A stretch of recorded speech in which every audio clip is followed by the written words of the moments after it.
చాలా మంది మా మతం గొప్పది, మా మతం గొప్పది, మా మతం గొప్పది అంటా ఉంటారు. మేమే ధర్మ జ్ఞానులం, మా పుట్టుక చాలా గొప్పది, మేమే గొప్పవాళ్ళం అని చెప్పుకుంటూ ఉంటారు. కానీ ఆ రోజుల్లో కూడా ఒక నల్ల జాతికి చెందినటువంటి బిలాల్ రదియల్లాహు అన్హు వారికి ఖురైషీల దృష్టిలో ఏమాత్రం విలువ ఉండేది కాదు. ఎందుకంటే ఆయన ఒక బానిసలాగా, జంతువు కంటే హీనంగా చూసేటటువంటి వాళ్ళు.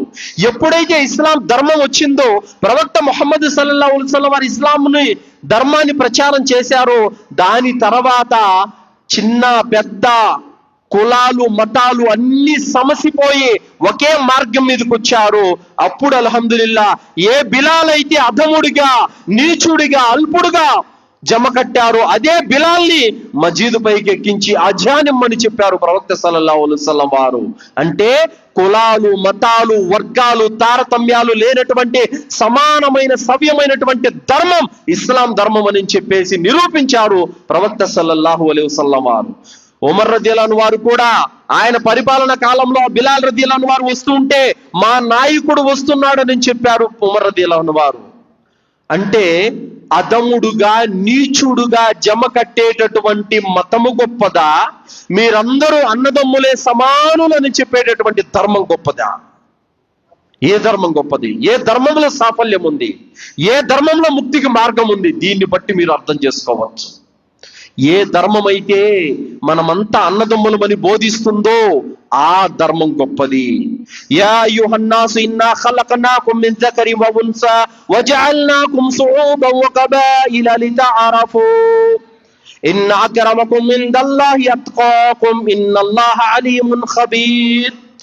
మానవులందరూ కూడా ఒకే జట్ట సంతానము. ఎవరైతే అల్లాహకు అతి ఎక్కువగా భయపడతాడో వాడే అల్లాహ్ దృష్టిలో గొప్పవాడు.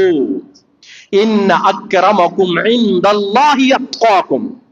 ఎవరైతే అల్లాహకు అతి ఎక్కువగా భయపడతాడో వాడు అల్లాహ్ దృష్టిలో గొప్పవాడు. నేను పలానా కులంలో పుట్టాను, నేను గొప్పోణ్ణి, మీరు నీతి జాతి తక్కువ కులంలో పుట్టారు, మీరు తక్కువోళ్ళు అని చెప్పలేదు. ప్రవక్త సల్లల్లాహు అలైహి వసల్లం అన్నారు, అరబ్బునికి అరబ్బేతురుపై గాని, నల్లవాడికి తెల్లవాడిపై గాని, తెల్లవాడికి నల్లవాడిపై గాని ఎలాంటి ఆధిక్యత లేదు. ఎవడైతే అల్లాహకు భయపడతాడు వాడే గొప్పవాడు. కానీ ఇక్కడేంటి, మేము పలానా కులంలో పుట్టాం, మేము ఇక్కడి నుంచి పుట్టాం, మేము ఇక్కడి నుంచి పుట్టాం, మేము గొప్పోళ్ళము, మీరు కింద నుంచి పుట్టారు, మీరు నీచులు. అందులో ఎక్కడ సాఫల్యం ఉందండి? అలా బోధించే మతంలో సాఫల్యం ఉంటుందా? లేదు. దైవానికి భయపడేవాడే గొప్ప.